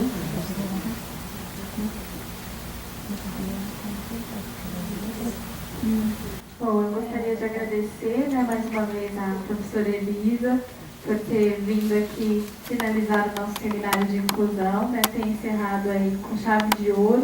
Tivemos esses 3 dias aí de muitas palestras, oficinas, mesas redondas. Então, assim, tivemos a oportunidade aí de discutir, né, sobre questões de gênero, étnico-racial, a inclusão de pessoas com deficiência, seja no ensino médio, no ensino superior, na educação básica. E aí eu queria chamar a Flávia para entregar uma lembrancinha, o pé de moça que ela estava falando para mim que ela queria.